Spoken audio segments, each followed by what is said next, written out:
Olá a todos, sejam bem-vindos à nossa aula de infiltrações articulares em pequenos animais. Nós abordaremos diversas técnicas de infiltração, bem como diversos tipos de produtos utilizados.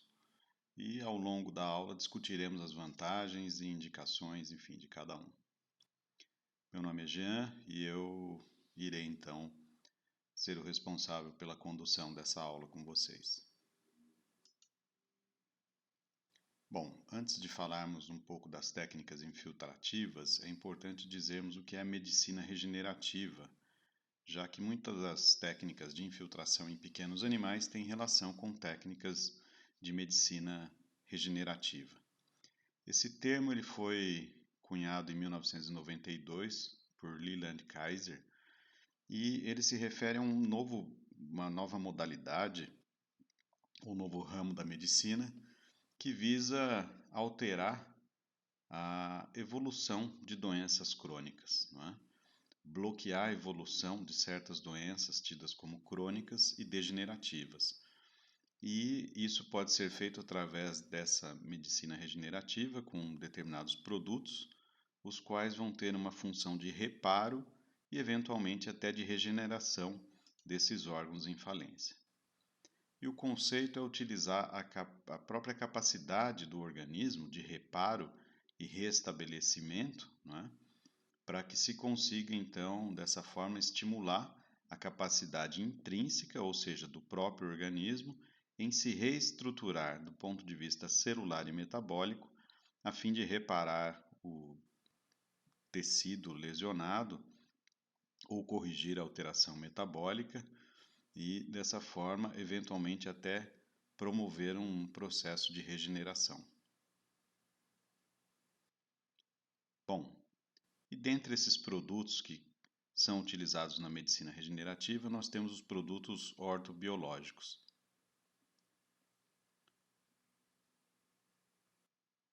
Os produtos ortobiológicos, eles são oriundos de biomedicina, né, e de engenharia de tecidos, e eles se encontram dentro desse conceito de medicina regenerativa e desse conceito de alteração biomecânica e reparo das alterações biomecânicas através de produtos biológicos que são empregados principalmente nas afecções do aparelho locomotor.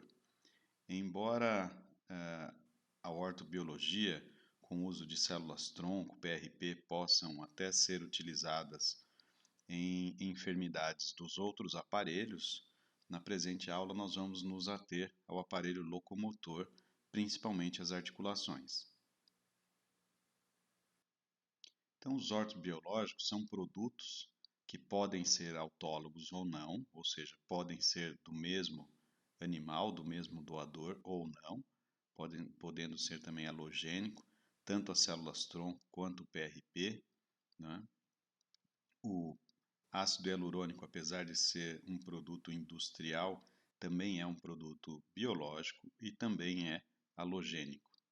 E eles são formados por células ou fragmentos celulares ou micropartículas, né, ou produtos biológicos e que têm a função de estimular o processo de cicatrização, vascularização, melhora do metabolismo, do ambiente inflamatório onde se encontram essa lesão, ou seja, diminui a produção de citocinas e torna o ambiente mais favorável a um possível processo de reparação.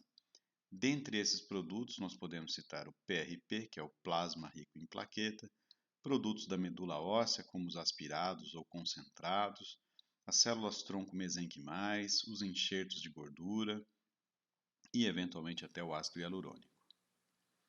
E dentro desse conceito de medicina regenerativa, produtos ortobiológicos, entra então a reabilitação regenerativa, que vai trabalhar com essas duas linhas, não é? Uma medicina regenerativa com produtos ortobiológicos voltado para a reabilitação. Então, esse é o conceito. Então, esse artigo ele é interessante porque ele fala exatamente isso, reabilitação regenerativa. Ele já traz um conceito novo de reabilitação, né?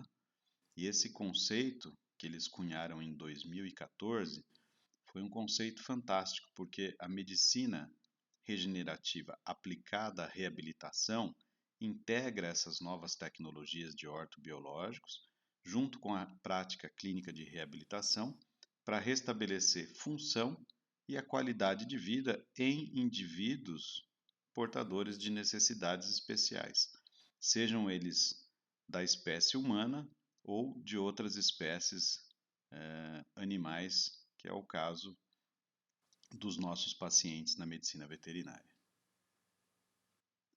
Então, a reabilitação regenerativa integra as tecnologias de regeneração com a prática convencional de reabilitação, com as diversas técnicas que nós já temos: cinesioterapia, laser, acupuntura, massagem, uso de ultrassom, uso de infrassom, tecarterapia, ou seja, todas as modalidades atuais associadas à medicina regenerativa com a função de reparar tecidos e órgãos lesionados por diversos motivos que o sejam.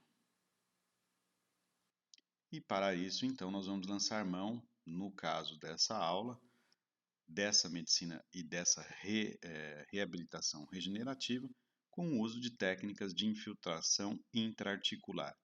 Então, na mesma linha do que nós citamos no slide anterior, nós podemos continuar com os tratamentos adjuvantes ou acessórios ou de reabilitação, apesar da infiltração, mas a infiltração vai trazer aquela lesão a um outro nível, a um nível de reparo, aonde a resposta terapêutica vai ser melhor. Então, a infiltração ela pode ser periarticular, com infiltração de medicamentos próximos às articulações, mas principalmente na bursa, próxima a um tendão ou a um ligamento, não é? E podemos citar, por exemplo, as infiltrações bicipitais, quando nós temos as calcificações de tendão do bíceps em cães, não é? Principalmente, e a infiltração intraarticular propriamente dita, que seria quando nós injetamos o medicamento ou o produto ortobiológico para um efeito analgésico, anti-inflamatório, etc., dentro da articulação. Então, é uma infiltração onde há perfuração da cápsula articular e é feita de uma forma mais profunda, com todas com as técnicas e os cuidados que essa infiltração merece, né? Por ser um procedimento praticamente cirúrgico, embora possa ser feito de forma ambulatorial. Então, é necessário muitas vezes anestesia geral ou sedação, depende da sensibilidade, do grau de lesão, da raça do animal em si, de outras comorbidades. O animal tem que ser adequadamente posicionado para que você tenha acesso à articulação. É necessário tricotomia, antisepsia adequada. Como eu disse, é um procedimento quase cirúrgico. A infiltração pode ser guiada por ultrassom ou por conhecimento anatômico e deve-se ter cuidados principalmente com o tipo de agulha. Então, algumas infiltrações requerem uso de catéter e outras agulhas. Quando nós falamos, por exemplo, do uso de ácido hialurônico, nós vamos ver que as agulhas devem ter um calibre um pouco maior do que quando nós fazemos uma infiltração com PRP, dado a viscosidade do ácido hialurônico e a dificuldade de passar o líquido viscoso em uma agulha de calibre menor. Tudo isso acoplado normalmente a seringa de no máximo 3 ml para facilitar o manuseio e diminuir a pressão dentro da cápsula articular. Então, após o procedimento é necessário repouso. Em equinos, normalmente nós enfaixamos o local, mas em cães isso é desnecessário devido ao peso e à pressão, mas é importante que tenha um repouso de pelo menos 48 horas. Essa é uma tabela que nós fizemos ao longo do tempo, né, com a nossa experiência, pegando alguns dados de literatura, com relação à duração dos efeitos das terapias intraarticulares. Então, quando nós utilizamos ácido hialurônico, por exemplo, uma vez por semana, por 3 semanas, podemos ter efeitos de até 6 meses. Triancinolona não é utilizada em medicina veterinária de pequenos animais, mas você tem também um efeito de alguns meses, tá? Por até 3 meses aproximadamente. Em medicina equina é tolerável e muito utilizada. Células-tronco, doses acima de 4 milhões, uma aplicação a cada 30, 60 dias, pelo menos 2 a 3 aplicações, nós temos efeitos de meses até mais de ano. O PRP, com pelo menos uma dose de 1 milhão de plaquetas, também na mesma frequência da célula-tronco, nos possibilita também meses de analgesia e efeitos terapêuticos. Já o ozônio, que também deve ser feito de forma bem semelhante ao ácido hialurônico, uma vez por semana por pelo menos 3 semanas seguidas, um intervalo mais curto então que o PRP e as células-tronco, numa concentração que varia aí de 10 a 25 microgramas por ml, nos dá também alguns meses de analgesia. É um período mais curto do que as células-tronco e o PRP, um pouco mais longo do que o ácido hialurônico, mas a um baixo custo. E existe ainda a terapia com proloterapia, cujos resultados ainda são muito variáveis. Normalmente são técnicas que utilizamos no reparo de ligamento, por exemplo, ligamento cruzado, onde a cirurgia não é viável e há a possibilidade dessa escleroterapia, então, para reparo desse ligamento. Falando então um pouco das técnicas de infiltrações. A técnica de infiltração ela vai variar muito, dependendo da articulação. No joelho é uma das articulações mais fáceis, de se iniciar um procedimento de infiltração, tendo em vista que é uma das maiores articulações. Então, aqui nós temos uma imagem da ressonância magnética, que nos mostra o ligamento cruzado, o tendão patelar, e a região onde nós vamos fazer a infiltração. Então, a articulação fêmuro-tíbio-rotuliana é uma das mais fáceis. Nós temos nessa articulação menisco, ligamento cruzado, líquido sinovial e uma área grande para que se possa ser feita essa infiltração. É uma articulação que pode ser infiltrada somente com palpação anatômica, mas eventualmente o uso de ultrassom garante a visualização do líquido sendo despejado no local correto. Então aqui nós vemos uma outra imagem ultrassonográfica, o fêmur, a tíbia, a região do menisco, onde nós depositamos um pouquinho antes o nosso produto ortobiológico, sendo então a articulação que recomendamos para início, para quem está iniciando nas técnicas de infiltração. Já a aplicação intraarticular no carpo é uma articulação um pouco mais delicada por ser menor e exigir a abertura da articulação. Então é necessária uma movimentação da articulação, onde nós vamos pegar a mão do animal e puxar para trás, de forma que a gente faça uma abertura dessa articulação. Tendo sido feita a abertura, é possível então localizar por palpação a depressão, onde será inserida a agulha entre os ossos do carpo e os ossos e o osso do rádio.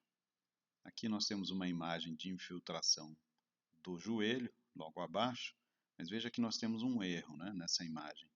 Aqui nós temos a articulação do joelho. Se você fizer uma infiltração na linha média, nós vamos estar entrando com a agulha exatamente sobre o tendão patelar. Então, isso deve ser evitado. Então, há necessidade de angular em 45 graus na linha média ou na linha lateral. O joelho do cão não tem compartimentos, ou seja, a infiltração lateral medial se comunica tranquilamente, diferente do equino, cuja articulação do joelho é dividida em 3 compartimentos.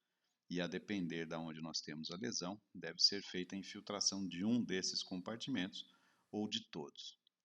Já a infiltração da coxa femoral e cotovelo também tem características distintas.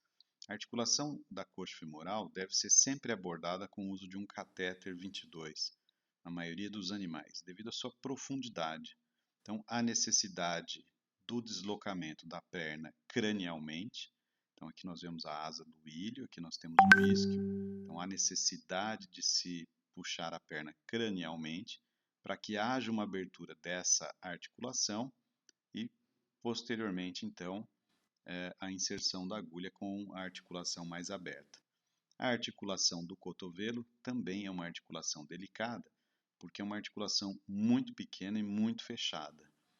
Dessa forma, há também necessidade de que seja feita uma abdução, ou seja, uma abertura dessa articulação com a mão do auxiliar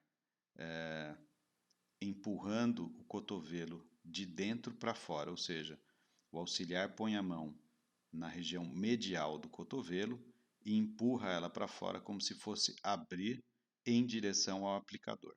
Com isso, nós ampliamos o tamanho dessa articulação, facilitando então a nossa infiltração.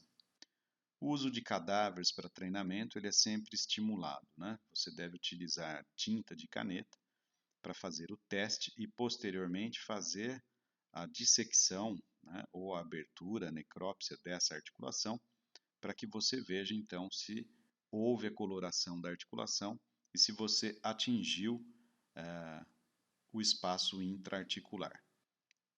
Então, o treinamento ele é importante, primeiro, para dar noção da articulação, segundo, para fornecer noção de profundidade de inserção da agulha e para que também tenha conhecimento de estruturas anatômicas que são delicadas e não devem ser puncionadas durante as técnicas de infiltrações articulares.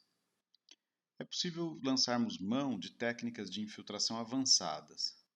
Então, essas técnicas avançadas elas requerem o uso de ultrassom para auxiliar localização da articulação, né? Necrópsia, estudo anatômico dos ossos e, eventualmente, podemos utilizar também a fluoroscopia ou arco cirúrgico. Então, nesse caso, está sendo feita uma demonstração da infiltração da articulação coxo-femoral. Então, como nós dissemos, observe que ele vai puxar o membro para frente, né? A ideia é esse membro encontra-se caudal e o membro a ser infiltrado está em direção cranial, para que essa articulação então se abra e consiga ser feita então a inserção da agulha. Então aqui nós temos o trocânter maior, a asa do ilho, tuberosidade isquiática, a cabeça do animal se encontra aqui, a parte da cauda se encontra aqui. Então com o desenho, né, da asa do ilho e a palpação do trocânter maior, nós vamos fazer a infiltração dorsal ao trocânter maior. Tá? Então com o membro cranializado, ele está entrando dorsal ao trocânter maior para fazer a infiltração. Agora reparem que não é utilizada uma agulha comum. Muitas vezes nós vemos até em mídias sociais infiltrações da articulação coxo-femoral de cães de grande porte com agulha. Tá? De forma alguma essa é uma infiltração intraarticular. Provavelmente as infiltrações estão sendo feitas periarticulares. O uso periarticular de PRP, célula-tronco e ozônio pode trazer algum benefício. Já o ácido hialurônico periarticular não vai trazer benefício algum. Tá? Aqui eles demonstram também um needle scope, ou seria um endoscópio na forma de agulha. Então, esse endoscópio da Biovision ele é muito bacana, bem interessante. Nós não temos no Brasil, mas ele, por ser no formato de agulha, ele não faz uma perfuração tão grande, mas ele possibilita então que se entre na articulação de forma visual. Né? A repercussão clínica disso nós não sabemos opinar, porque certamente causa um certo grau de inflamação. Embora a artroscopia seja um procedimento curativo e feito de rotina, quando você tem flap, né, no caso de uma infiltração em doença degenerativa, não sabemos se o uso, né, de uma agulha, embora seja uma artroscopia muito fina, mas mesmo assim vai causar um trauma, o custo-benefício dessa infiltração, mas o trauma dessa agulha. De qualquer forma, é curioso, né, porque possibilita a visualização da articulação, dos defeitos articulares, enfim, né, da situação condral. Então, não recomendo que seja utilizado para infiltração, mas de qualquer forma acho bem interessante e curioso sabermos que existe esse tipo de equipamento. Para quem tiver disponibilidade, nós utilizamos às vezes, né, pode ser feita a fluoroscopia. A fluoroscopia ela permite infiltração desde o disco intervertebral até uma articulação. Então, o fluoroscópio ou arco cirúrgico é uma técnica muito precisa, né? Porque ela possibilita a infiltração em tempo real com visualização, né, praticamente tridimensional aí, dos ossos. Então, o ultrassom, a fluoroscopia são técnicas práticas de infiltração. A vantagem do ultrassom é que não emite radiação, contrariamente ao fluoroscópio, que emite uma carga radioativa importante. Não vamos citar o uso de ressonância magnética, porque não é o ideal para se infiltrar, e eventualmente se faz uso da tomografia, mas também, no meu ponto de vista, é um exagero para para essa finalidade, já que conseguimos fazer praticamente 100% das infiltrações à cega, com exceção das infiltrações de disco, que aí necessariamente se requer o uso de um fluoroscópio. Então aqui nós vemos a infiltração da articulação fêmuro-tibio-rotuliana com fluoroscópio, e vocês vejam que é muito fácil, né? O líquido, a visualização ela é perfeita, né? Então, logicamente que a precisão dessa técnica e a acurácia vai proporcionar 100% de acerto. Então, para uma articulação como a escápula humeral, para quem não tem muita facilidade ou afinidade com essas técnicas, então é muito fácil fazer com o uso do fluoroscópio, tá? Mas como eu disse, praticamente 100% das infiltrações nós fazemos sem, mas é importante saber que existem essas técnicas. Bom, não tem como falar de infiltração sem antes falarmos também um pouco do líquido sinovial. O líquido sinovial é fundamental porque ele serve para diagnóstico das alterações articulares, não é? Então, a primeira dica que a literatura não traz: dificilmente num animal saudável você consegue colher líquido sinovial. Normalmente, as punções que nós fazemos, não existe líquido sinovial em excesso, muito pelo contrário, né? Há pouca produção de líquido sinovial, então não esperem que saia líquido sinovial. Nas articulações muito inflamadas, há produção excessiva de líquido sinovial. Então, quando eu tenho inflamação muito exagerada, tá? Processos inflamatórios traumáticos, infecciosos e neoplásicos. São as três circunstâncias onde frequentemente nós temos aumento do líquido sinovial. Isso falando de cães e gatos, tá? O ser humano produz aumento de líquido sinovial por qualquer processo inflamatório, os equinos, os bovinos. Então, podemos até dizer que tem uma sinóvia irritável, né, nessas espécies. Mas o cão e gato dificilmente aumentam a sua produção de líquido sinovial, senão nas inflamações muito intensas, nos quadros neoplásicos ou infecciosos. Então, o exame do líquido sinovial, ao extrair o líquido, né, ele deve ser incolor ou amarelo pálido, viscoso, ou seja, oleoso, porque a função dele é lubrificar, né, e você deve fazer pesquisa, então, para procurar bactérias, né, pesquisa de celularidade. Um líquido inflamado ele vai estar túrbido e com aumento de volume. Uma outra circunstância onde nós temos aumento de volume, onde não há uma patologia em si, são animais muito jovens com subluxações articulares. Então, às vezes, há aumento de volume sinovial como uma forma de proteção, né? Seria como se fosse um higroma, só que o higroma é externo à cápsula articular e o líquido está intraarticular. Então, isso pode acontecer também. Então, os parâmetros normais são 1 a 3 células nucleadas por campos, poucos linfócitos e mononucleadas, neutrófilos em baixa quantidade, sendo que em artrites imunomediadas os neutrófilos podem estar normais. Então, esse é um líquido sinovial turvo, né? Nós vemos a coloração aqui. A coleta do líquido sinovial deve ser feita numa amostra com EDTA, tá? Com EDTA, para que se possa então visualizar se há fibrinogênio aumentada. Você pode usar também heparina e lembrar que deve ser feita análise citológica e bioquímica com essas amostras. Já a amostra sem anticoagulante, ou seja, sem produto algum no tubo, ela deve ser reservada para análise microbiológica, tá? Então, aqui nós vemos uma coleta de líquido sinovial.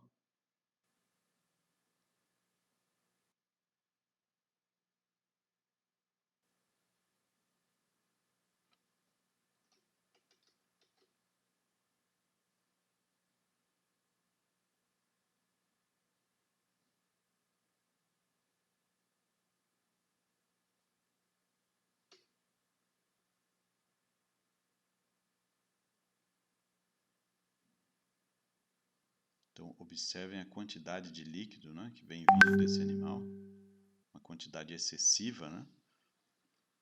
A coloração não está tão turva, mas nós temos um volume extremamente grande para a articulação fêmuro-tíbio-rotuliana, ou seja, há uma patologia, uma enfermidade em andamento no caso desse animal. Ali nós vemos um pouco de coágulo, sangue, né?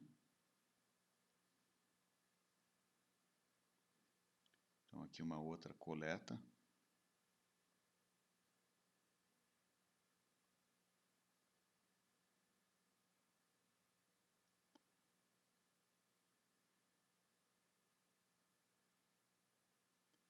Então, num animal saudável, que é saudável entre aspas, né? Num animal com quadro de osteoartrose, que é a nossa rotina, dificilmente, né, praticamente nunca vamos observar aumento de líquido sinovial nos casos de osteoartrose. Já nos casos de enfermidades infecciosas, enfermidades inflamatórias muito intensas ou enfermidades neoplásicas, nós vamos então ter esses volumes, né, aumentados de forma exagerada.